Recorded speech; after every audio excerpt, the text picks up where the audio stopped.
When villains cause unnecessary harm, our heroes are there, finding ways to get back at them, often using their own tricks against them. On today's episode of ProRevenge, a farmer hires a contractor to rebuild a farm damaged in the storm, but when he disappears mysteriously in the night without completing the job, they decide to try and hunt him down to enact their revenge. A busybody stay-at-home mum harasses a man constantly over an insignificant issue. With her continual harassment, she begins to dig herself into a hole and doesn't realize until it's too late. How will our heroes get back at the villains? You'll only find out by watching this episode of VoiceyHere's ProRevenge. This story was called Contractor Abandons Project Midway, resulting in damages, tries to go off the grid, but I found him, and now he's paying me every penny. So the story begins with my needing to hire a contractor to repair damage to a pole barn that I was constructing on our property. The structure was partially done when a storm hit, and the structure had substantial damage. So we bid a few contractors, and the guy that seemed to be the best one, who was actually a referral from a friend. We signed a contract and he started to work within a week. We had also signed him to complete the structure after the insurance portion was completed, because his crew could do this much more efficiently and a better job than we could do ourselves, which is what we were originally doing. His crew completes the insurance portion of the job, but then abandons the project just before starting the rest of it. No call, no email, nothing. I called and texted, and not one of my contact points was ever returned.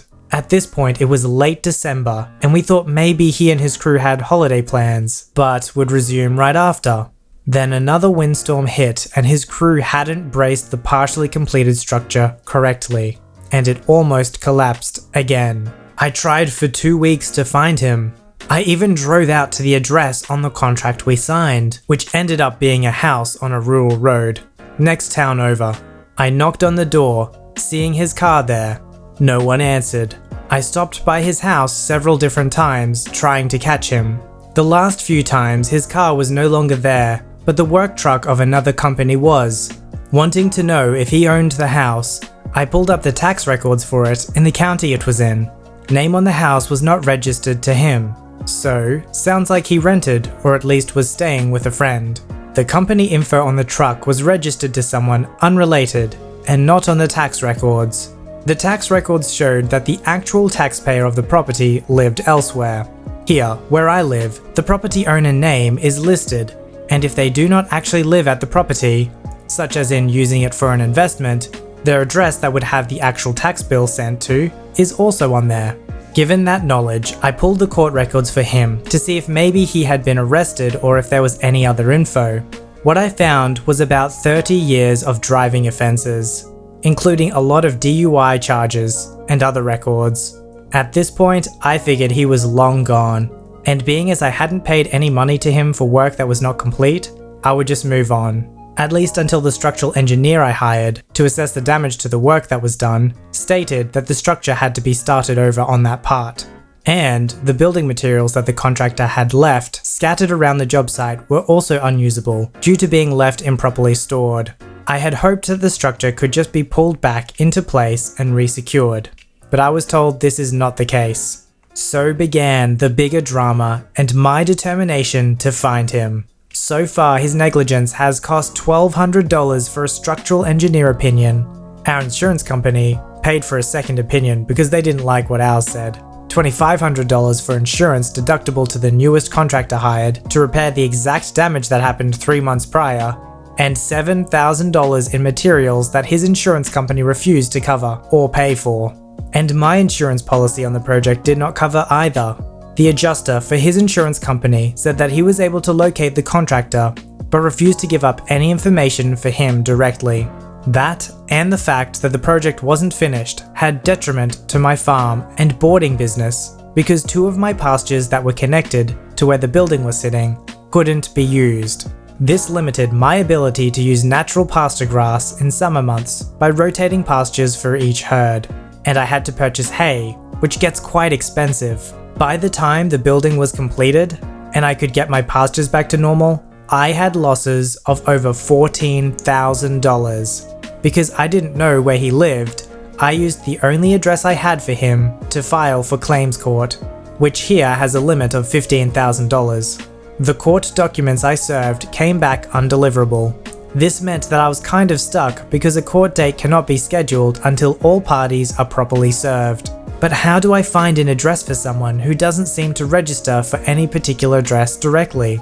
Time was still on my side as this was still early mid last year, so I kept a watch on social media for anything with his name, which was a very unique one. If there was another man of the same name within this state, within even the same metro area, it was unlikely because of how unique the name was. Then, one day this past fall, after Google searching the name again, there it was. His Facebook page. His name hadn't shown up before on Facebook with several searches. I'm not sure why this was the case. Even better, all his settings were set to public. I could see everything he wrote about, including his recent commitment to stay sober earlier in 2017, just after he abandoned my project, and his employer's name. He had posted a picture of him on a job site and someone asked where he worked now. He named the place. So a quick Google search and voila, got an address to serve him court papers to. So I refiled with the newfound address, but I still needed a home address to enforce the judgment once I won the case. So what did I do? Seeing that he was listed as single in his page, I used a fake Facebook profile that I originally had in use to test various features I enable on pages that I start up under my real profile.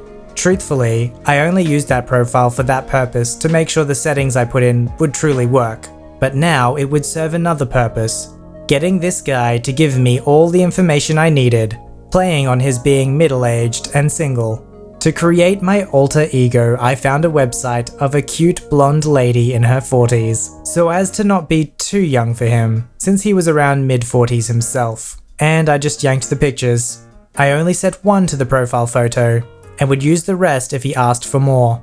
I changed all the pictures in the profile to look like it was a typical page of the average mid-40s female. Holy crap, did this work. And it worked so well. I used some information I found on his page to strike up a conversation about stuff stolen out of his work truck in the alley behind his house. Big clue. And it was reported to the city police department. He named the city, so another big clue. So using this information and telling him I had grown up in the same area, I got him to give me a general area where he lived, keeping the conversation cool like, is the pizza joint still there? They've been around forever, etc. So he wouldn't get suspicious.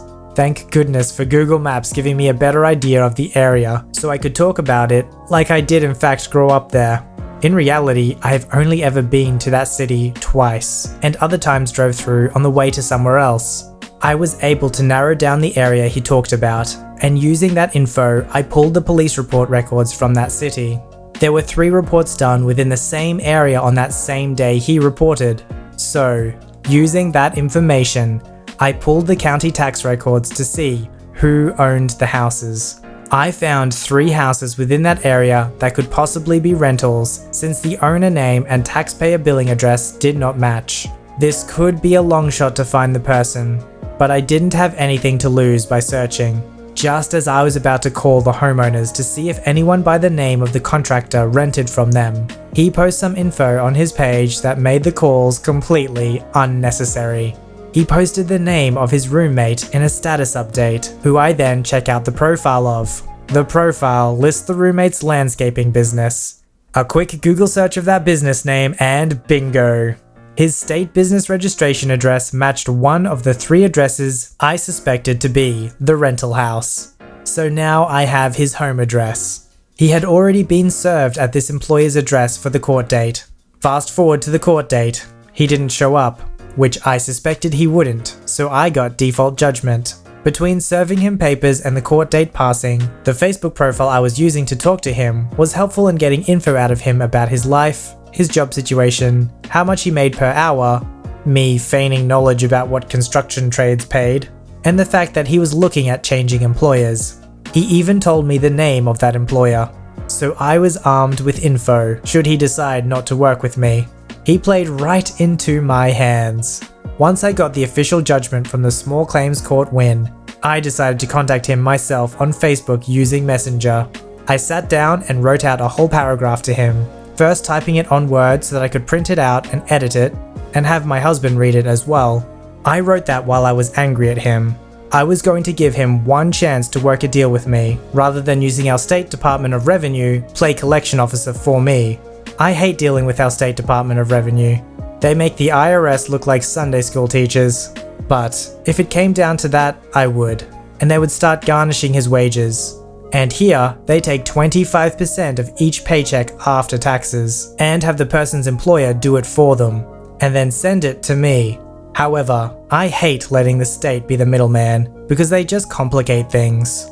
But I told him straight out that if he refused to work with me directly, I would go to that extreme.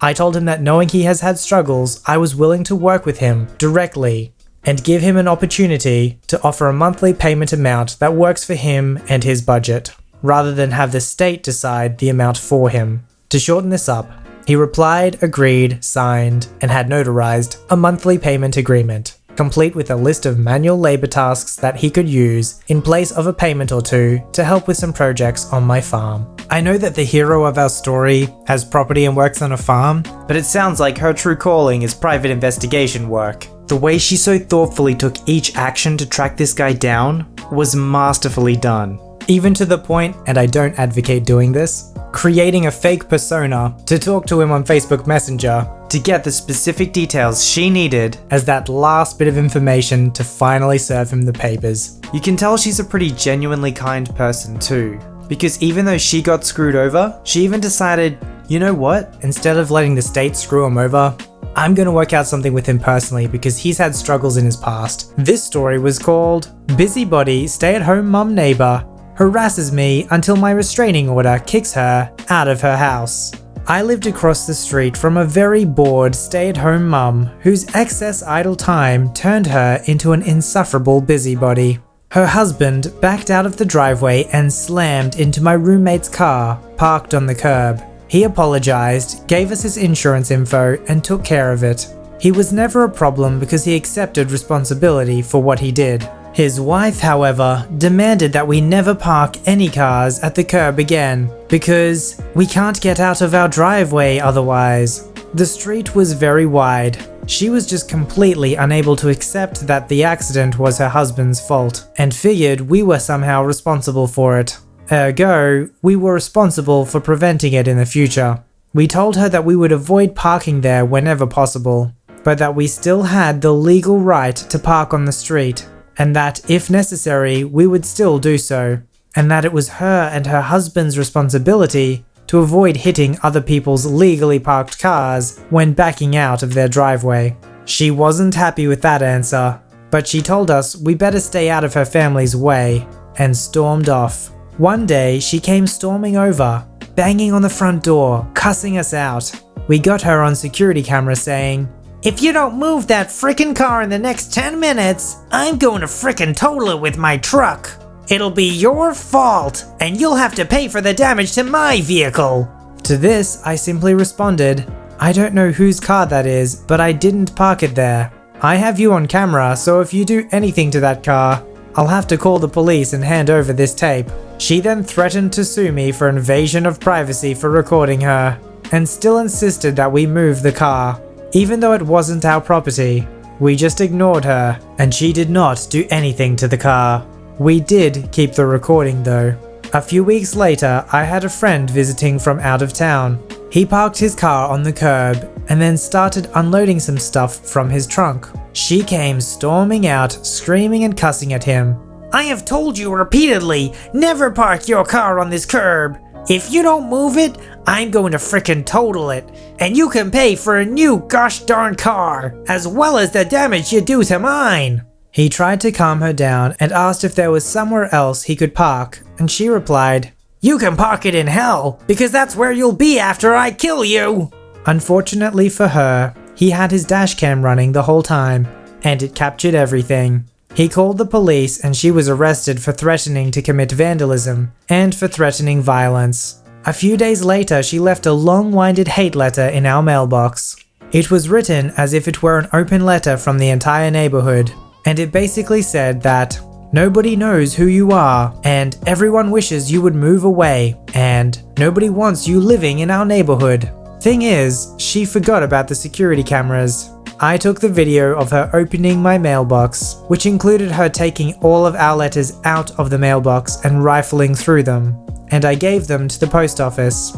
This led to her getting arrested for a second time that week. After that, we used her 2 arrests, our collection of security and dashcam footage, and her letter to get a restraining order against her that actually prohibited her from entering her own home. And then we called the police every time we saw her because she was in violation of the order. She ended up having to live in a hotel room, and her husband came over, apologized to us, and asked if we could drop the restraining order so his wife could come home. I told him I would do it, but only if she wrote me, my wife, our roommates, and the friend of mine she threatened a 1-page apology for her harassment, and that she would promise to never ever contact us again for any reason whatsoever moving forward. I received no apology, and the house went on the market a week later. Some people. Proverbs 25:24 says, "Better to live on a corner of the roof than share a house with a quarrelsome wife." I feel like this is the proverb for that husband. Honestly, I don't think he was missing her too much. But you know what? Good on him for persevering. You can tell he was a pretty decent man, owning up to his mistakes and taking care of his wife, despite the trouble she was causing for everyone. This story was called "Downstairs Neighbor Wouldn't Turn Down Music, Nuked Them from Orbit." Flashback to 2014 or so. I moved out on my own in 2013 and moved into an old house, converted into a 2-floor apartment directly across from my future in-laws. The downstairs neighbors were loud, blaring music at all hours. Yes, all of the hours. Wouldn't cut the grass or take out the trash on our shared schedule. Crappy neighbors, but never bothered me directly. The guy was pretty chill when sober and would turn the music down a little when I texted him. He was okay until his girlfriend moved in. Now add shouting matches into the mix, and all of a sudden, my request to turn down the music makes him turn it up. I can barely walk on my super thin floor without her banging on the ceiling with a broom. It was okay since I am a heavy sleeper and could sleep through anything. My wife moved in, and I quickly found out that she is quite the opposite. She needed the fan on turned at a certain angle in the doorway of the bathroom, door closed halfway, blackout curtains with them taped to the walls so zero light comes through, zero sounds other than the fan. You get the idea. I told her that we can't expect them to remain silent when she's ready for bed.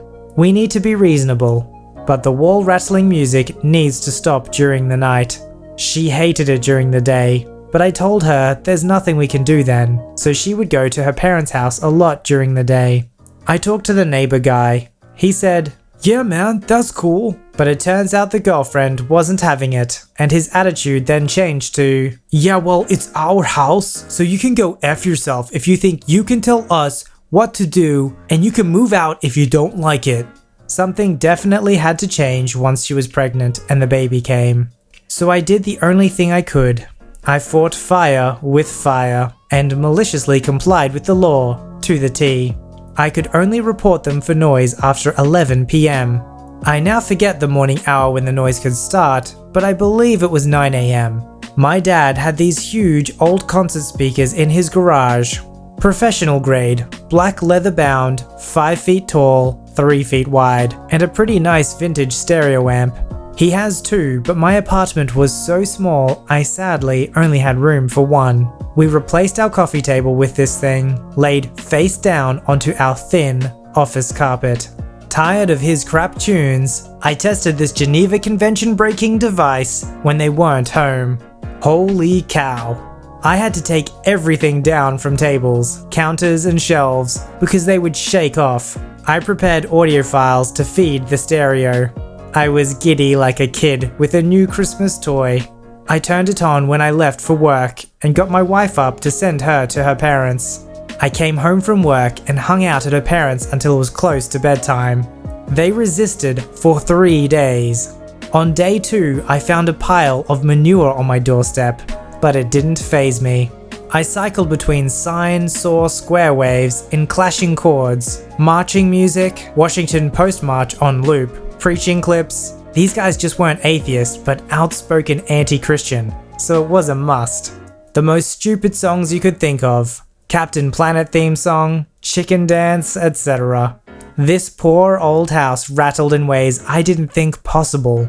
The vibrations from the sine wave would make your vision blur. I eventually got a text from him that read, "Sorry man, you can stop now." I did not. He needed a few more days to let it sink in.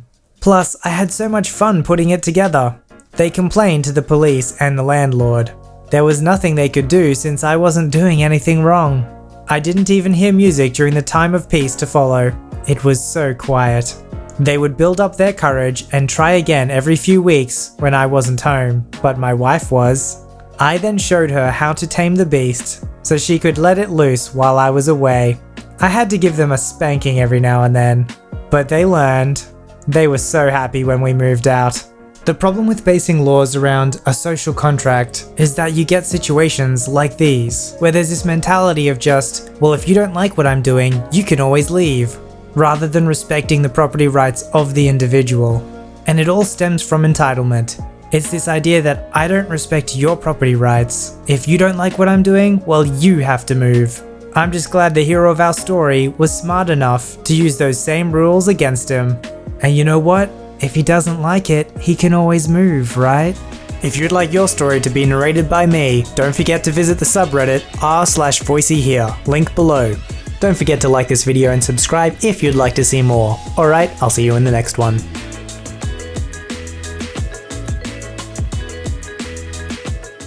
If you don't move that frickin' car in the next 10 minutes, I'm going to frickin' total it with my truck.